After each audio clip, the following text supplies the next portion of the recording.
हे friends, कैसे हैं आप सभी लोग। मैं शान सब सभी का स्वागत करता हूं मेरे चैनल पे। जैसे कि मैंने आपको कहा था पिछले वीडियो में कि आज हम डिस्कस करने जा रहे हैं NCERT class 7 chapter number 1 science book. Okay, मगर आज क्या है, पिछले बार मैंने आपको इंट्रो करा दिया चैप्टर का। ओके, तो आज जो मैं आपको नोट्स पढ़ा दूंगा। ओके, और मैं फ्रेंड्स आपको सच कर रहा हूँ, अगर आपने नोट्स अच्छे से समझ लिया ना, और अगर आपने आपसे कॉपी में नोट करना है, देखो सबसे पहले मैं आपको बता दूं, मेरा टेलीग्राम चैनल है, किस नाम से, श्याम स्टडी नाम से। मैं आपको इसमें सबसे पहली पीडीएफ मेरी यही जाएगी, ठीक है। टेलीग्राम चैनल पे श्याम स्टडी आप सर्च करो, टेलीग्राम पे टेलीग्राम ऐप इंस्टॉल करो और सर्च करो उस पर श्याम स्टडी, ठीक है। आपको जो है ना वहाँ पर मेरा आ जाएगा चैनल, तो वहाँ पर आप जाके मेरा पीडीएफ ये वाला चैप्टर 1 ये वाला आप मेरा नोट्स खोल सकते हो। और फ्रेंड्स मैं आपको गारंटी दे रहा हूँ, अगर 100% मैं आपको गारंटी दे रहा हूँ, अगर आपने नोट अच्छे से पढ़ लिया ना तो आपको कोई फेल नहीं कर सकता। अगर आपको नोट्स याद हो गए ना तो सच कह रहा हूँ फ्रेंड्स, अब कभी फेल ही नहीं होगी। इस चैप्टर में तो फेल नहीं होगी। ओके, इस चैप्टर में तो नहीं होगा, ठीक है। अगले चैप्टर का मैं वीडियो बाद में डालता हूँ। चैप्टर लिखवाने में बहुत बकवास है चैप्टर में, ठीक है। बीच में तो इतना करना इन टाइम में बहुत टाइम लग जाएगा। मैंने नोट्स से याद किए, नोट्स में पूरा चैप्टर ही डिस्कस कर दिया मैंने एक तरह से। 14-15 पेजेस का नोट्स है, तो प्लीज़ आप कॉपी में नोट कर लीजिएगा। ज़्यादा बड़ा नोट्स नहीं लिखा है मतलब मैंने। ओके, तो एंड प्लीज़ आप टेलीग्राम चैनल पर सर्च करें अनदर टाइम वेलकम टू शांस क्लासेस। ओके, चलिए हम स्टार्ट करते हैं। Chapter number 1 nutrition in plants, notes chapter 1। Okay, तो अगर फ्रेंड्स आपको नॉइस आ रही हो तो फ्रेंड्स इसके लिए मैं आपको बहुत बहुत माफ़ी चाहता हूँ। चलिए कोई नहीं, न्यूट्रिशन हो गया। चलिए हम स्टार्ट करते हैं चैप्टर को। ओके फ्रेंड्स, 2 मिनट्स मैंने ऐसे बकवास कर दिया, मैंने आपको ठीक ही बताइए। ओके, चलिए न्यूट्रिशन इन प्लांट्स हम स्टार्ट करते हैं। सबसे पहले न्यूट्रिशन इन प्लांट्स में आपका आता है न्यूट्रिएंट्स, सॉरी। तो ये मैंने आपको चैप्टर में भी बताया था, what is nutrients, the food which were necessary for our body is called nutritions.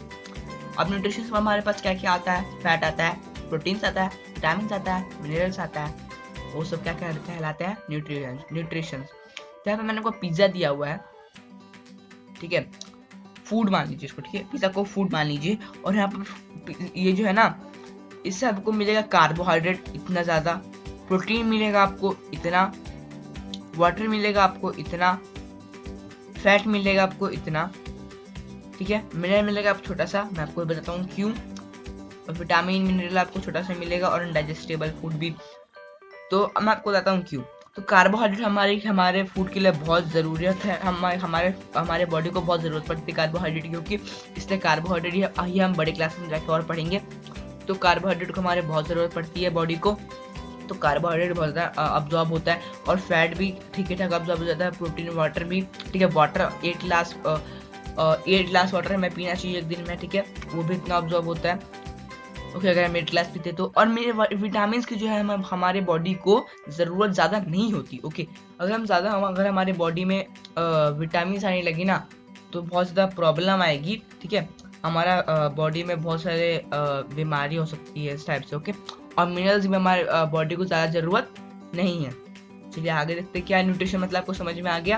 तो यहाँ पर इसके बारे में कुछ दिए हुए, चलिए इसको देख लेते हैं हम। ओके, तो हमारा फर्स्ट चैप्टर बताता है तो हमारे न्यूट्रिशन किस लिए ज़रूरत पड़ते हैं। टू बिल्ड देयर बॉडीज़ को बड़ा होने में, टू ग्रो, ओके, बड़े होने में, सेम बात है। To repair the damage of the parts of their bodies. तो हमारा बॉडी जो मतलब छिल जाता है, हमारा घुटना छिल जाता है, हम वहाँ पर कुछ भी मतलब हम वहाँ पर मेडिसिन लगाते हैं, तो मेडिसिन की वजह से वहाँ पर कोई ज़रूरत नहीं पड़ती है। वाई?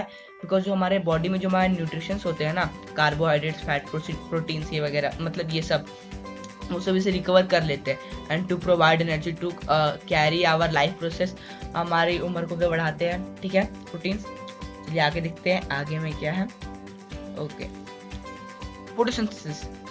अब यहाँ पर मैं आपको ज़्यादा कुछ डिस्कस नहीं करूँगा, ओके, क्योंकि इसके बारे में आगे भी है, इसके बारे में मैंने आपके आगे भी बढ़ाया है। मैं आपको इतना बता दूंगा। स्टोमेटा, यहाँ पर स्टोमेटा के बारे में जो मैंने आपको बता चुका है। स्टोमेटा जहाँ से सबसे पहले इसकी बात याद कर लीजिए, और ग्रीन पार्ट्स, ठीक है। ग्रीन अगर कुछ भी चीज़ ग्रीन है तो हम उन्हें क्या कहेंगे, मतलब प्लांट्स में जो ग्रीन लीव्स होती है वो क्या होती है, इट इज क्लोरोफिल। ओके, आपको आप जो प्लांट्स में ग्रीन ग्रीन देखते हो वो क्लोरोफिल है। ओके, कोई भी प्लांट ग्रीन है मतलब कोई भी लीफ ग्रीन है प्लांट में, इट हैज क्लोरोफिल। ओके, तो चलिए आगे बढ़ते हैं। आप सब सोच रहे हैं मैंने आपको ये सब क्यों नहीं पढ़ाया, तो ये सब जो है ना आगे मैंने आपको डिस्कस कर रखा, तो अब आप बार बार मैं आपको एक ही चीज़ नहीं पढ़ाना चाहता, इसलिए हम आगे एक ही बार में पढ़ लेंगे। ओके, चलिए आगे बढ़ते हैं। 6 नंबर देखा कहा था ना मैंने आपको, stomata. Another time I have to say that stomata is very important part for a plant. Stomata से जो है कार्बन डाइऑक्साइड अंदर होती है, ऑक्सीजन बाहर होती है, जिसकी वजह से हम अब तक जिंदा है। ओके, और यहाँ पर हमें इसका पार्ट दिया हुआ है एयर स्पेस या वगैरह। ये अगर आप बड़े क्लास में जाकर पढ़े तो आपके लिए ज़्यादा अच्छा रहेगा। मैं आपको मेन मेन चीज़ें, तो यहाँ पर स्टोमेटा, बीच का गैप को स्टोमेटा बोल सकते हैं हम। और यहाँ पर आपको दिया हुआ है गार्ड सेल्स विद क्लोरोप्लासिस, यहाँ पर इसके बारे में पूरा दिया हुआ है। सेलुकोज वॉल, जो बाहर का जो वॉल होता है उसे हम सेलुकोज वॉल कहते हैं। सेल मेम्ब्रेन, जो सेलुकोज सेल वॉल होता है ना, वो बहुत ज़्यादा सबसे आउटर वेयर होता है, ठीक है। और उसके थोड़ा सा अंदर वाला को, उससे थोड़े से अंदर वाले वॉल को हम कहते हैं क्या, सेल मेम्ब्रेन। और वैक्यूल मेम्ब्रेन, जो हमारा जो बाहर जो हमारे यहाँ पर क्लोरोप्लास्ट होगा, बाकी सारे जो क्लोरोप्लास्ट है उनके अंदर यहाँ पर हमारा होता है वैक्यूल, ठीक है, जो बहुत बड़ा गैप होता है, इन्हें हम क्या कहते हैं, vacuole. What we have to say this, vacuole. और आपको यहाँ पर ये दिख रहा होगा, ये आपको जो ग्रीन ग्रीन दिख रहा है जो बाहर ये सब है, इसको हम कहते हैं क्लोरोप्लास्ट। इसके अंदर क्लोरोफिल होता है जो हमें दिखता है बाहर ग्रीन ग्रीन। और न्यूक्लियस, यहाँ पर जो है ना प्लांट में एक ही होता है मेरे ख्याल से, हाँ एक ही होता है न्यूक्लियस, ठीक है।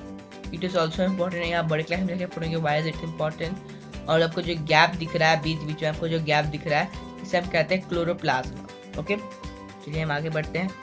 आई थॉट आपको इतना समझ में आ गया होगा। अब आके यहाँ पर देखा कहा था ना मैं आपको आगे बहुत चीज़ इसके बारे में, देखिए यहाँ पर आपको बता रखा है फोटोसिंथेसिस के बारे में। यहाँ पर जो सन से फोटोसिंथेसिस को एनर्जी मिलती है, sun energy, and sun is the ultimate source of energy, ये बात आप याद रखिए।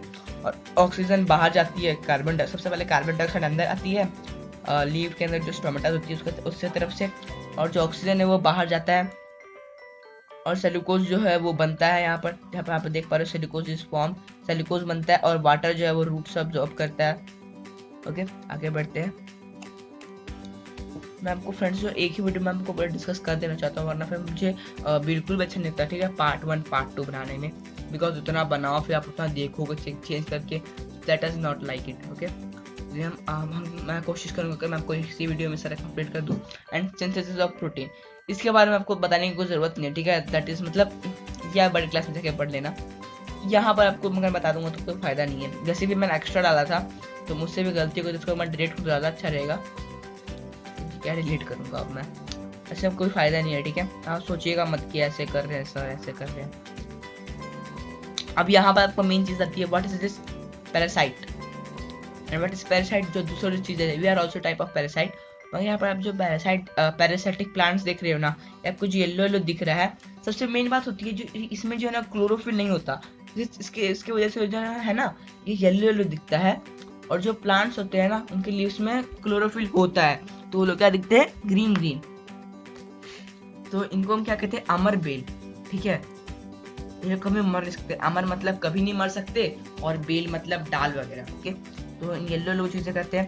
तो यहाँ पर बताया गया है जिनके पास क्लोरोफिल नहीं होती है वो है, एक तो कैक्टस है और डेजर्ट वाला कैक्टस, आपको कैक्टस में समझिएगा, और एक है अमर बेल जो मैंने आपको ये बताया, ठीक है। इट इज इम्पोर्टेंट दैट आप याद कर दीजिएगा। हम आगे बढ़ते हैं। नंबर पे हमारा यहाँ पर आ रहा है इंसेक्टिवोरस प्लांट्स। फ्रेंड्स मैंने आपको इसके बारे में सब कुछ बता दिया ना, और कुछ रह गया, अब और कुछ नहीं रहा है, तो चलिए हम आगे बढ़ते हैं। ओके, मैंने कुछ के बारे में या आर प्लांट्स, जो पैरासाइटिक प्लांट्स होते हैं ना वो खुद से खाना नहीं बना सकते, इसलिए जो पैरासाइटिक प्लांट्स होते हैं वो जो है प्लांट्स को जो है खोखला कर देते हैं। ओके, चलिए हम आगे बढ़ते हैं। तो यहाँ पर आप देख पा रहे हो ये इंसेक्टिवोरस प्लांट्स में आता है पिचर प्लांट्स, यहाँ पर देखिए बुक में भी एक एग्जांपल है, मगर इसका कम से कम 4-5 टाइप्स ऑफ प्लांट्स है जो इंसेक्टिवोरस है, और एक है जो वो है cobra plant. What is it? Cobra plant. Okay, वो कोबरा की तरह दिखता है, उसके अंदर भी कोई इंसेक्ट आता है तो वो खुद को बंद कर लेता है, जिसकी वजह से कोई जो इंसेक्ट है वो बाहर नहीं निकल पाता है और वो उसको अंदर ही अंदर खत्म कर देता है। ओके, चलिए जल्दी से आगे बढ़ते हैं। तो आगे हमारा मैं आपको इसी के बारे में डिस्कस करता हूँ। ओके फ्रेंड्स, या तो यहाँ पर जो है मैंने बता दिया इसके बारे में। इसको बट ये आपको ये जो चीज दिख रही है इसको हम क्या कहते हैं? लिड कहते हैं। Okay, what is this called? Lid. What is called with this? Lid. ठीक है, जब भी कोई इंसेक्ट अंदर आता है तो वो जो है अपने लिड को बंद कर लेता है, जिसकी वजह से कोई भी इंसेक्ट बाहर नहीं निकल पाता है और वो जो इंसेक्ट मर के उसे ये जो है डाइजेस्ट करते हैं। चलिए आगे बढ़ते हैं। और यहाँ पर आपका आता है सैप्रोट्रॉप्स। What is saprotrophs? ये मैंने आपको बताया था, सैप्रोट्रॉप्स हम लोग कहते हैं फंगस को। फंगस फंगी एक ही बात है फ्रेंड्स। इसका एक जनरल नॉलेज के बाद मैं आपको बता दूं, फंगस की जो स्टडी होती है उसे हम क्या कहते हैं? माइकोलॉजी। ओके, माइकोलॉजी याद रखिएगा, फंगस की स्टडी को हम क्या कहते हैं? माइकोलॉजी। और यहाँ पर आप देख पा रहे हो, यहाँ पर ये mushroom is also type of fungus. Okay, जिसे हम खाते हैं। बस मशरूम हो या ऐसा फंगस जिसको हम खा सकते हैं, बस इसके बारे में ज़्यादा कुछ तो है नहीं। तो चलिए से हम आगे बढ़ते हैं। चलिए और कुछ तो नहीं है इसके बारे में। ये बस खत्म ही हो गया। मैं आपको 2-3 मिनट्स में ऐड मैं पूरा खत्म कर दूंगा इस PDF को। चलिए आगे बढ़ते हैं। हाँ, सिम्बायोटिक रिलेशनशिप, ये मैं आपको नहीं बताऊँ अच्छा होगा, क्योंकि अगर आप इसको बड़े क्लास में जाके पढ़ोगे ना तो आपको अच्छे से समझ में आएगा। ठीक है, तो इसको अभी आप मत पढ़िएगा, मैं आपको PDF भेजूंगा टेलीग्राम पे। तो भी अगर आपको जानना है तो प्लीज़ आप गूगल में सर्च कीजिए, बिकॉज मैं आपको इस चीज़ के बारे में नहीं बताने वाला। आपको ये 8-9 क्लास में अच्छे से समझ में आ जाएगा। ये हम आगे बढ़ते हैं। हाउ डू न्यूट्रिशन, यार यहाँ पर पता नहीं मैंने इसे क्यों डाला है सब। आगे बढ़ते हैं। एक्टिविटी जो है, और ये जो आपको एक्टिविटी खुद से करनी है, मैं आपको एक्टिविटी नहीं बता सकता। ठीक है, ये आप एक्टिविटी खुद से घर पे करिए, जो मैं आपको टेलीग्राम पे PDF भेजूंगा। फिर से मैं आपको बता देता हूँ। जहाँ पर activity number 2, to observe fungus bread mould in bread. Bread में भी फंगस लग जाता है, फंगस कहीं पर बैठ सकता है, और मशरूम को हम खाते हैं, और फंगस की स्टडी को हम क्या कहते हैं? माइकोलॉजी। तो यहाँ पर मैं आपको फिर से कह दूँ, टेलीग्राम चैनल अगर आप सर्च करेंगे, आपको ये PDF चाहिए और आपको अच्छी लगी तो प्लीज़ आप लाइक, सब्सक्राइब एंड शेयर करना बिल्कुल ना भूलें। यहाँ पर जो चांस स्टडी है, प्लीज़ आपको टेलीग्राम पे जाके सर्च करें। ओके, तो अभी के लिए बाय फ्रेंड्स, आपको ये PDF मिल जाएगा। ओके, सो बाय फ्रेंड्स।